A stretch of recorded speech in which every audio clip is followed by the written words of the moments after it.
ngana yebi baleki na biso musu basala banisa botango asali album une semaine 2 semaines directement album est dit disque d'or on comprend alors ba critère wana so comme na ba critère wana te kokeno kota na carré mobo par exemple la ligne kokeno kota na carré mobo te ya non marché française moi je connais pas la marché française moi je connais marché congolaise bon vous savez moi même dans mes rêves les plus fous quand j'étais à Bandal je ne m'imaginais même pas voilà faire une interview en face de vous aujourd'hui tu vois nous on voulait juste chanter être célèbre juste à Bandal, Kinshasa et encore peut-être Congo. Arrêtez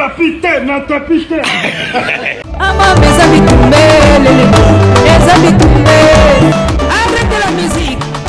Arrêtez. Bandeko ya Kinshasa, Brazzaville, topesi bino mbote na Belgique, pe na France, na Canada, États-Unis d'Amérique, bolanda biso na Londres, na Suisse. Bambote komela bino biso wana tozongi lisusu Bollywood TV Lisango gladiateur en cuir nouveau numéro, c'est un plaisir de vous retrouver encore une fois de plus. Dans ces cas on se dit restons ensemble, il n'y a pas de souci.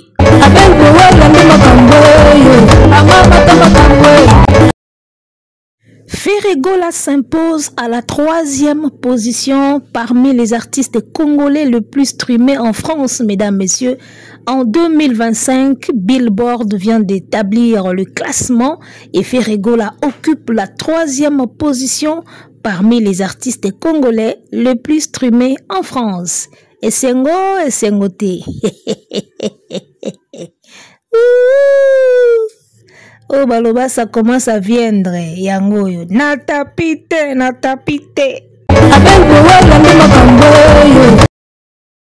voilà balobi bisonde makambo. En tout cas merci à toutes les personnes qui continuent de nous faire confiance, qui continuent à croire en nous.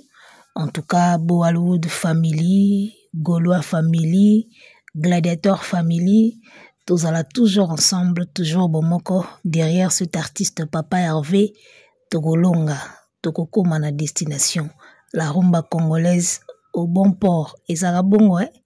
Et ya loba ki aza capitaine wa bomemela biso rumba congolaise au bon port. Siko a tokomi les plus streamés na France. Kaka na rumba to sainde nini. Kitoko ne lengi. Alors on va expliquer, hein? On va expliquer les choses parce que Billboard a sali classement et artiste congolais au bas streamé bango mingi na France, au bas oyo kana mingi côté kama mingi na France. Parmi les congolais wana Ferregola za na 3e position. D'accord? Billboard dango azanani. To découvrir Billboard azanani ensemble. Nabino ba chers auditeurs. Alors, balobi na biso boye, Billboard des alinini. Billboard en français désigne principalement 2 choses. Un magazine américain de l'industrie musicale et une publicité extérieure de grande taille. Il peut aussi faire référence à un court sport publicitaire télévisé ou à un format publicitaire en ligne. Voilà, Billboard as un magazine américain, un magazine et aussi une publicité extérieure, c'est-à-dire plateforme, moi quoi ça la publicité à minine, il y a ma grande taille. Et puis c'est aussi un magazine où on va publier des articles sur les artistes, sur les sujets de la société et beaucoup plus dans la musique. Donc, en tant que magazine américain de l'industrie musicale, ce qui a sali classement naïe, je pense qu'ils sont sérieux. D'accord? Je pense que ils sont sérieux. Ferregola Billboard 3e position. Les gars, il y a Golo Bezali. Et il y a à boire et à manger. Alors, il y a Kolo Bezali. Natila kibino vidéo wana na début au Ferregola salakana no litambu. Et je pense que na ozongi sango lisusu toyo kayango. Après na zonga na pakola couleur. Natie vidéo wana natina. Toko analyser, toko expliquer. Pour comprendre pourquoi natie vidéo wana. Et natie pe vidéo ya Efanjo. Ndinga bandako lobaki même dans ses rêves les plus fous arrivera na été akoma na ba Billboard asala ba makambo asali wana même dans ses rêves les plus fous. d'accord arriva na ye makambo te donc ye mpe akutana na ye kaka na libaku eyaka abongo mpona bato balobaka ke les padres aza na vision te Ferregola aza na vision mokuse aza na vision te ye moko mpe efanjo azalaki na bavision makambo esalama lelo te. Il a bien dit même dans ses rêves les plus fous ntango oyemba na bandal ye alingaki kaka koma musicien areni na bandal areni na Congo azoka basheri asapaka balakisaki na TV baamike balandaki na nzela.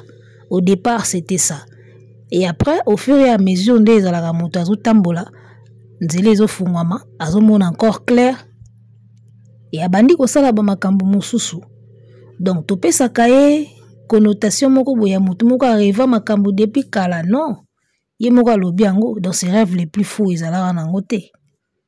Alors tokoyoka video ya Ferregola na Noli Tambo bongo na ya kosembola na pakola ngo langi parce que ba détracteur bazwi video wana bakomi ko utiliser yango na bandenge moko boyi.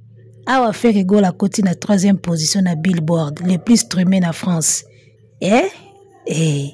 Bakomi ko ozongisa ba video akala. Alors, on va écouter ça et je vous retrouve tout juste après pour la couleur. C'est parti, tous les cas. Je suis en retard par rapport à Nani a commis déjà plus loin. Dis-moi, les Nani, personne. Je dirais par rapport il y a des artistes qui est plus loin? Qui? Fali pour aujourd'hui. Il est loin. On a featuring. Ah ouais.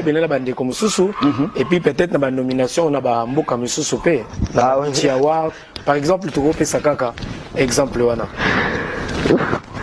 Bon, sans polémique. Nabo Kota Kuna. Il est loin, à quel loin? Soit aller à quel loin, donc ça va déjà. C'est bon. Mais sans polémique. Donc bravo, soit à quel loin.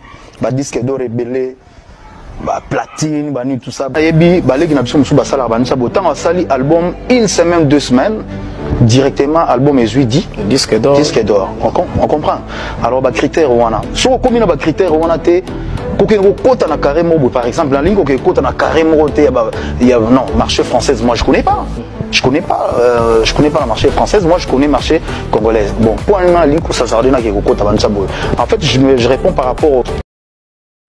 Voilà, j'espère que on a tous suivi cette interview à Noli Tambo na Ferregola. Alors époque yo Noli Tambo na Ferregola basaki émission oyo époque yo batutu bazolo bakaka na Ferre ki tala moninga komi loin asali featuring na ba américain akomo yemba na mindele azoyemba na ba musicien libanda akomi loin yo ndenge nini boye tala moninga akomi loin époque bazako tia Ferre pandi likolo balakisi ka fali akomi loin yango na Ferre pe azako kamwa bime nani yango sa akomi loin déjà héros na musique.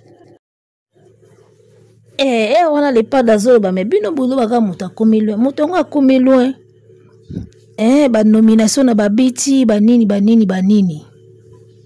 On a label les osala makambo. Alors, le lot solo là entre nous soit dit, to solo si réellement et fanjo a komi loin, toi koma loin ya solo. Ndenge vraiment bo moni la lelo na 2025. Est-ce que vraiment mon embale wana koma loin ya solo? Si on époque on Noli Tambo asalaki émission on a Ferregola est-ce qu'akomaki déjà loin à époque tokosolango lelo. Alors après wana Ferregola nous parle du marché du disque français. Il y a lui, moi je ne connais pas le marché du disque français. Moi je connais le marché du disque congolais. Marché du disque congolais où ils alaka obimisi album na yo au Côté Studio, au Yembi, au Saliba Clip, JPS Production, aye, apesio Chicon, yazu album, ake, bundana nango ba distribution, atena ba maison, atena ba nini, époque ba divé, ba nini. On a marché du disque congolais, ça dit au sali album, no, au PC producteur ake bundana nango. Tout le monde a ba JPS Production, tout le monde a ba nani so zaka producteur na musique na biso. Producteur en musique na biso yebane za mingi ba dive na JPS. Lando batibuka pe Lando batibuka pe à son âme, ce qui akufa je crois. Il est un producteur, il peut produire un album. Et voilà. Il y a des maisons avec les Congolais qui produisent des albums, des musiciens. Marché du disque français. Et Congolais plutôt, marché congolais. Alors, marché du disque français, ils ont des labels locaux, Warner, Electra, Sony Music. Sony est en Afrique. Et marché français, ils ont Rex 118, maison ya Ayana Kamua, Watibé, et maison nini susu. Maison, et label et podisaka, mission na France. Bimisi album, china nini, plateforme. C'est-à-dire label na yo abimisi mbongo côté studio, pesi maison de distribution à distribuer, chi en ligne, chi CD, chi na Fnac. Bazoteka ba comptabiliser ndenge mbongo ezokota artiste azozwa label pe azozwa et maison de distribution pe je pense que ye pe azwa pe mike na ye et voilà ba droit ba taxe ba nini blog wana tout voilà marché du disque français.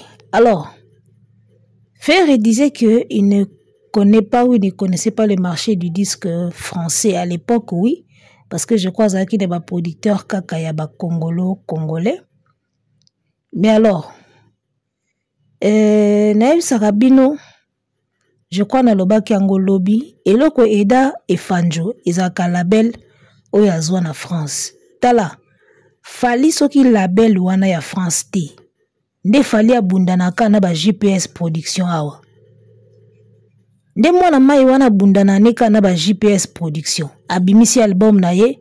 APC GPS APC Chicon, GPS a qui distribué à pandi a bando teka. Alinga bando sa nika bongo. Yango na bomonaka azana label na France Electra Music na Warner moko distribution moko label à production. Mais ce qu'il fallait comme une production en Afrique au kaka o Paulo Tudilu. Paulo Tidulu, vieux wana sexanga fort. Na komponate, na mwana yega fort, menena ndenge na ya sexanga.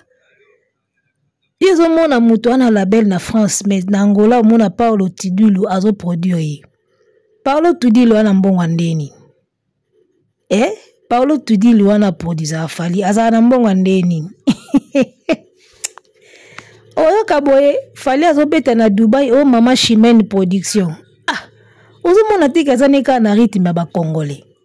Mama Chimène production. Azo produire na Dubai. Mama Chimène production. Ba production ba Mama Chimène na ba Paulo Tudilu. Donc ozo mona ke mona mai soka za na Afrique aneka na les mêmes producteurs ya ba congolais. Soka komi siko na France wana label na ye ba tili moi paquet ba tili moi budget asala ba featuring asala ba nini po sala ye moi bien. Ya on a zoé bisabino. Il a eu la chance d'avoir ce label et ça l'a bien côté international. Mais moi, na maya zanika na ba réalité à ba congolais.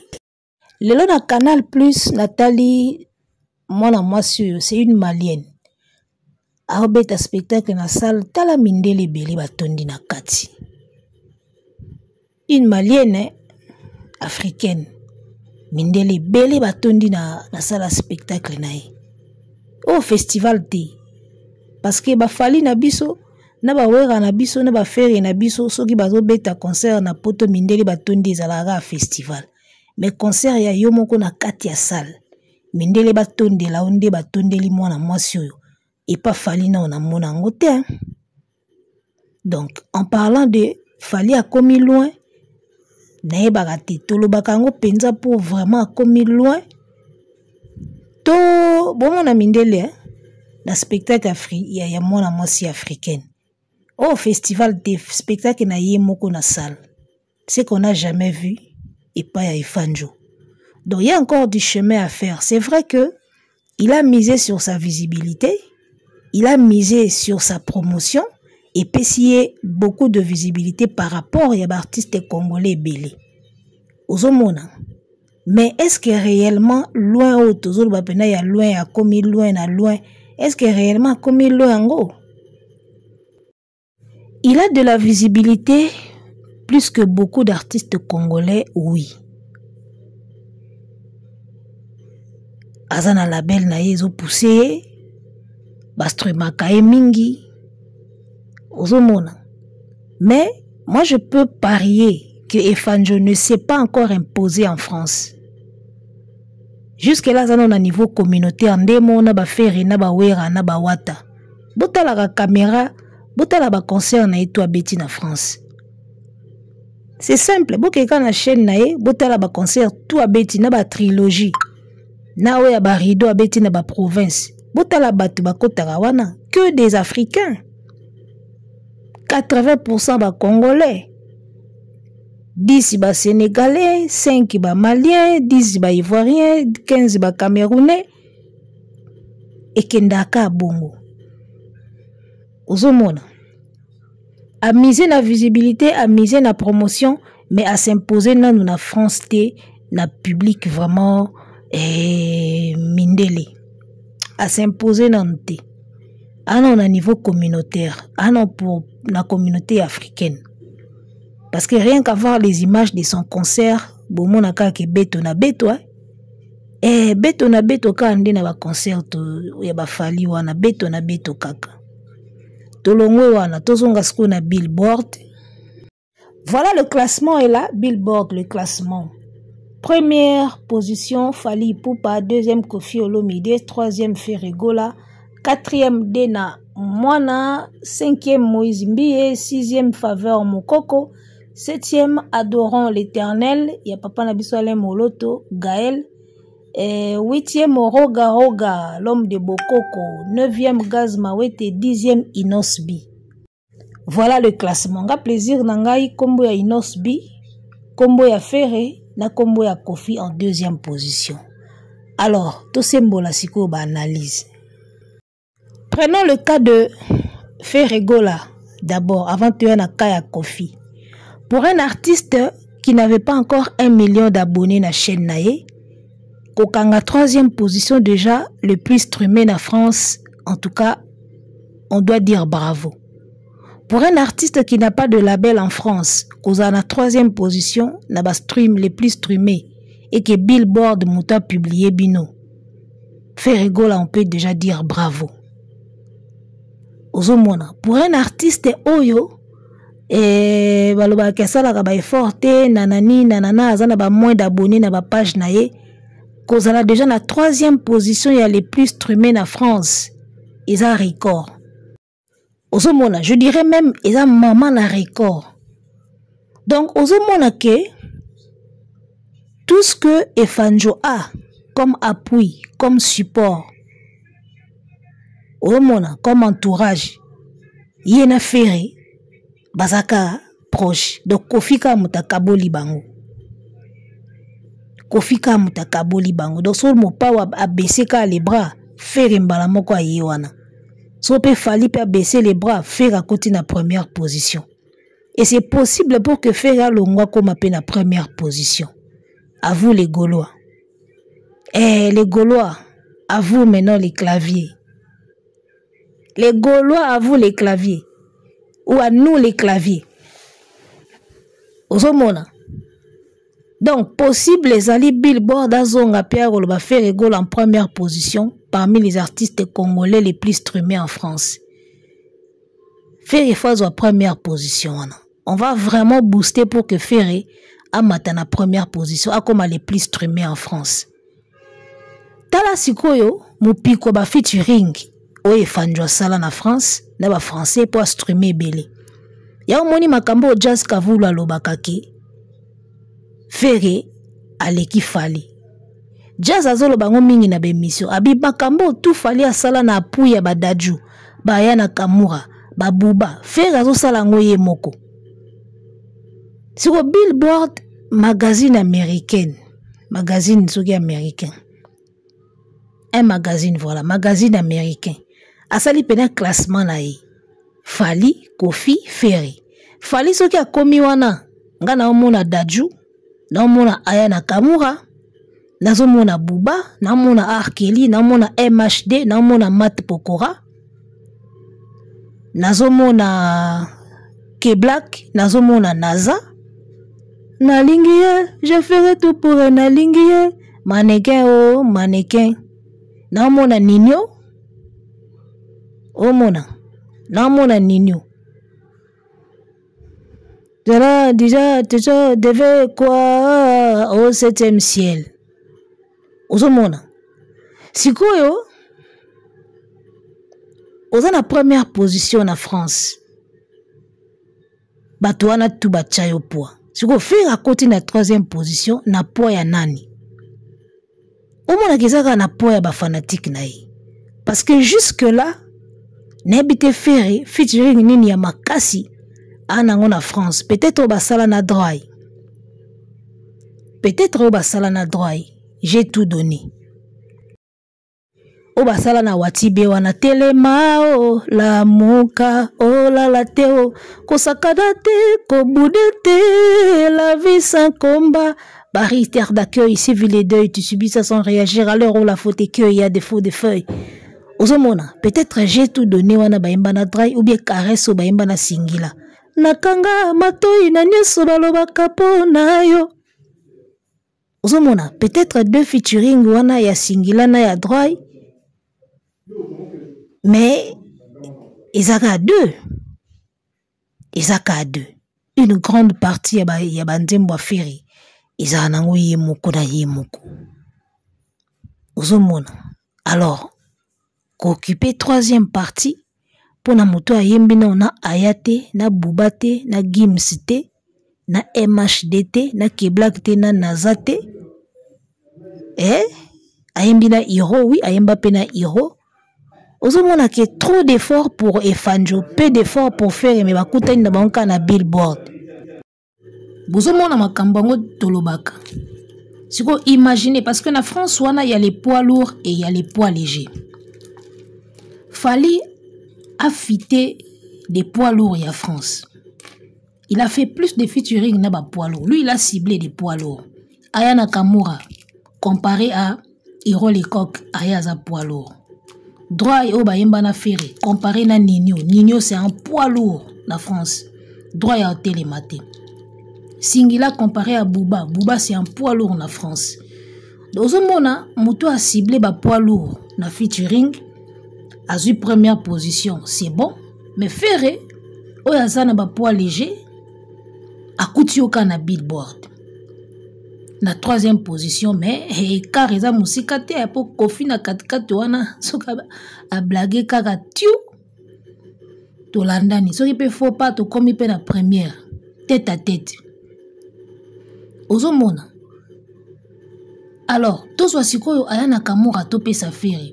Tozwa Bouba tope sa Ferré, tozwa Gims tope sa Ferré, tozwa Nino tope sa Ferré, tozwa Dadju tope sa Ferré, tozwa Mat Pokora tope sa Ferré.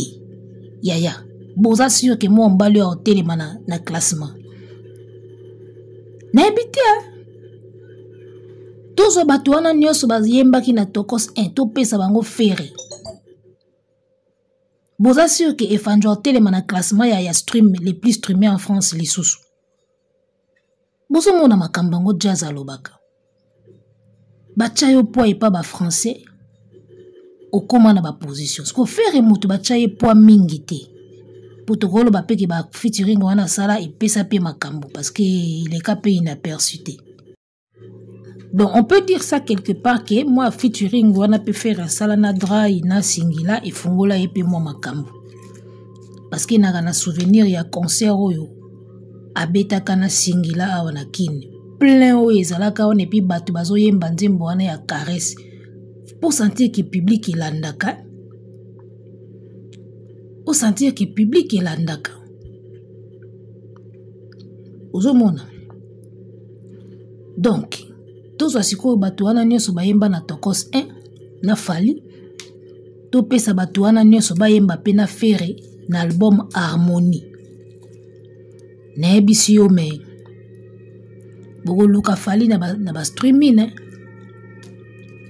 bokoluka na ba streaming parce que imaginez nzembo lokola Amour illusoire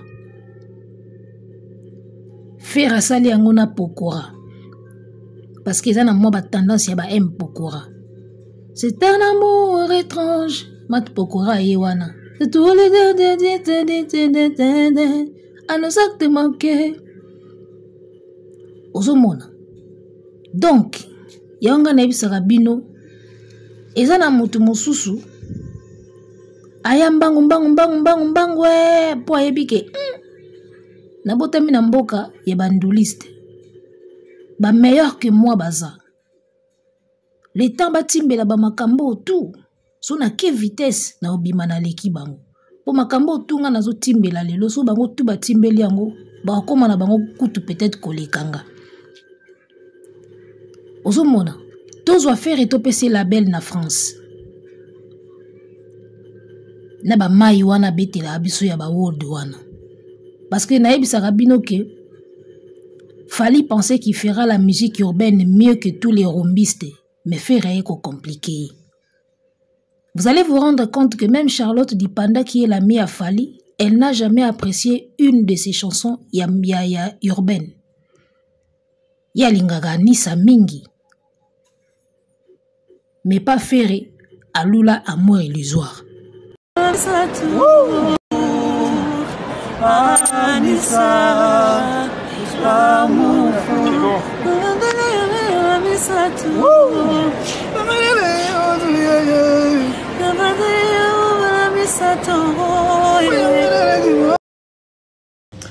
Écoutez, je suis tombée sur une chanson, sur la nouvelle chanson de Ferregola tout à l'heure. Ça m'a davantage confortée, quoi. Je me suis dit, non, il faut faire une chanson avec ce gars. J'aime trop sa voix, j'aime trop... c'est une technique vocale. Voilà, faire technique vocale, voilà. Un chanteur, une chanteuse, logo la Charlotte Dipanda, ce qu'on doit reconnaître que Moutazana technique vocale. Est-ce qu'il faut tout tia tembe? Il y a binakate, asala ka peinture, te aza mutamaboki, te aza chanteuse moyembi. Et puis Charlotte aza chanteuse, il y a tembe, te a deux fois te. Boyo ka banzembuni, boyo ka ba lignée, boyo ka ba mélodie, boyo ka voix. Elle est une chanteuse à voix.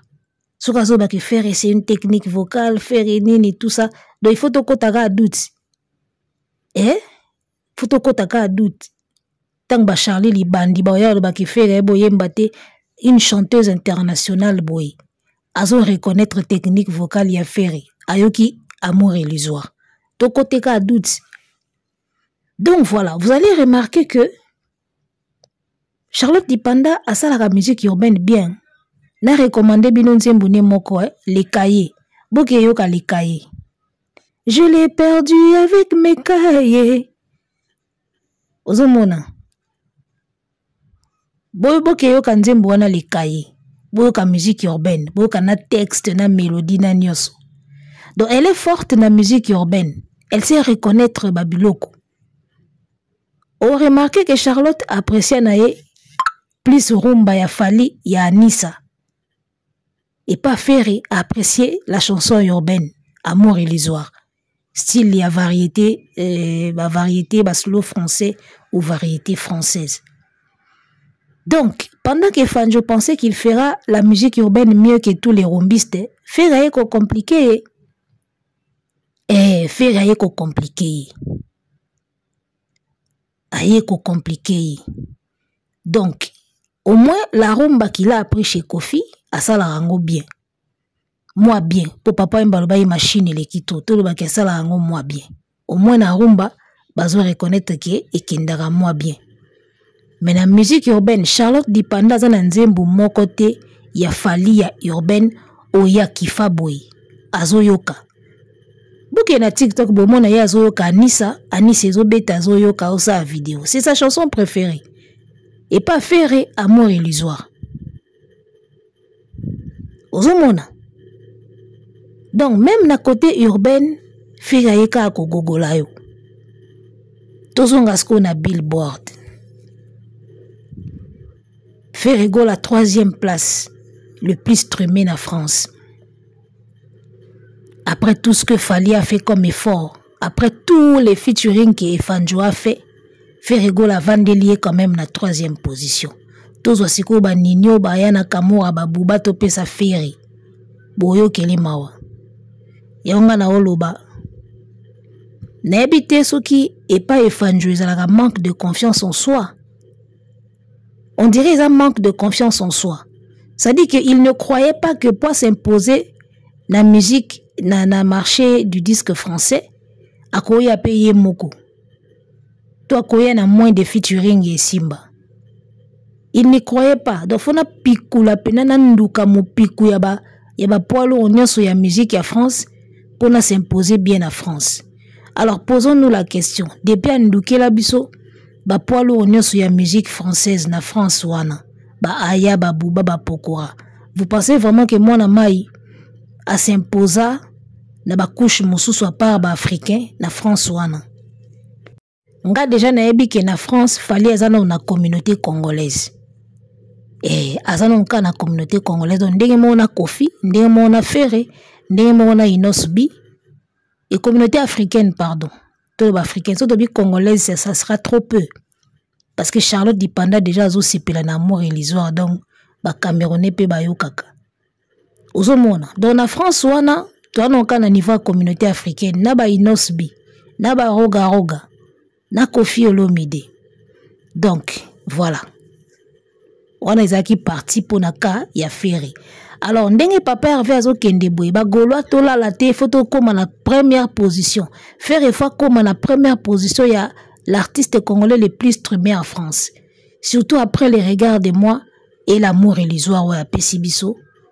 D'accord. Toko misa Ferré na première position na Billboard. Donc, Billboard tango ça la classement, il y a 2026. Tout le monde a pena faire numéro 1. Et ngam na biso na Bollywood TV défi na biso yango wana. Tout le monde a fait na première position tango Billboard a osala sous classement. Ozomona, il faut to matana numéro 1. Faire égol azo mérité za le plus streamé na ba France wana. Parce que le seul rumbiste ozo sala musique urbaine qui toko koleka makasi c'est Ferré.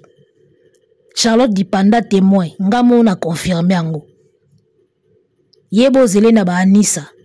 Mais ce qu'on y est, c'est qu'on a ba balade, ba slow français, c'est Ferré. Opéra, Ferré. Ozomona.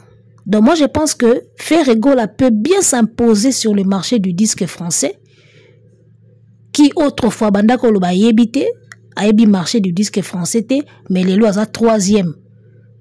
Le plus streamé en France. C'est un grand pas. Donc il peut encore mieux s'imposer en France.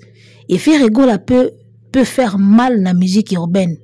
Si seulement il reste concentré, si seulement à côté penana ben, il y a musique urbaine. Il peut faire des merveilles, il peut faire des grandes choses. Il peut faire mal à Fali, la musique urbaine. Bino boyo kaka amour illusoire wana na Sony, amour illusoire wana boyo kaka na Sony, faire ce cas se concentrer, il peut faire mal à Fali côté urbain. Et il peut très mal s'imposer na France wana Fali pe babosani. Papa Hervé, talana nous peut ser na biso ayana kamua. Wana mneza demande nanga Papa Hervé. Tout anana na ayana kamua nan. Nga kutu mutu aya oyebisa na yenga te o fere makambo wana te o wana makambo na biso te nga kutu boyela nga mambo wana awa te. Papa Hervé faut tout ayana kamua. Elle est ma préférée. Moi la fille là c'est ma préférée. Ngamna ayana kamura convaincanga depuis Djadja. Oh Djadja. C'est ma chanson préférée dans l'album Netou. Après la dot. Ah oui, la dot. Bébé veut un gosse. J'ai fini wanted, moi je veux la vie de rêve. Eh, biso bananda kuto kakapi musique urbaine. Tala, parmi les fanatiques, il y a Ferré. Obayo kaka mingi urbaine, ngana na kati. Parce que la plupart des fanatiques à Ferré, on dirait ba rumba na bandombolo. Vous comprenez? Biso siko ta bato yo to timbela pena musique urbaine. Ya moninga boyela nga kutu loyenge wana te o Papa Hervé biso makambo wana te tala. Les padres, tout est là biso na noya na kamura. Boningi sino bord moko te à 3 minutes. Na poto ele kanango. Bord moko ya 3 minutes kaka bo tout yango encore aya kamabe. Yozo mato zo chuba aya siko azo kende na ba grave. Et Fanjo qui m'a Billboard. Aoli mwana Billboard. Tala, ngamnako komba na ngai Billboard facha Papa Hervé premier streamé en France. Papa Hervé, tout est là biso nino.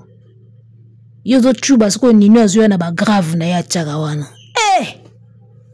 Alors, pour na kosuki sa sikoyo, Koffi Olomide, to tisika ya faire na 3e position, to ye sikoyo na 2e position, Koffi Olomide. Rappelez-vous que Koffi Olomide a un album Mobimba Salaki de Goat. A sala fit na Davido, a sala fit na Nino. D'accord? Donc, 2e position, Ngezoka Mouissangate. Je comprends maintenant pourquoi ba Warrior ba ataka Koffi. Je comprends maintenant pourquoi ba Warrior ba salaka tout batika Koffi te. Parce que ba santaka ke na Congo. Na Congo nde toza boy. Na Afrique. Koffi pèse encore. Au moins Koffi c'est une légende africaine. Niveau moko ba Youssou N'Dour ba Alpha Blondy. Ba Koffi pèse encore na musique na biso. Yango moni ba Warrior ba linko tika Koffi kimiate. Ba santaka ke Koffi est encore une menace pour Fally. Et Ferré une bonne menace pour Fally encore. Yango moni ba Warrior ba tika a PPT. Pepe a vendu la 2e position. Hein? Ozomona. Donc nzoto nyonso efanjwa bomiawa a Congoli ba star nyonso a France ba yembi na Tokos 1. Koffi a vendeli na 2e, Ferré a vendeli na 3e. Si ko ba redoubler ba effort, Koffi na Ferré. Ba oli mwisaye nga na zoyebisa bino. Ozomona. Donc bravo aux Gaulois, félicitations Papa Hervé ko s'imposer na 3e position pour la moto azana moins de featuring na France, ana label na France T, pour la moto azana moins d'abonnés na page, eza mama na record. Ya moni fanjwa banga ajo. Na ko sabinote. Arrêtez la musique. Arrêtez quoi?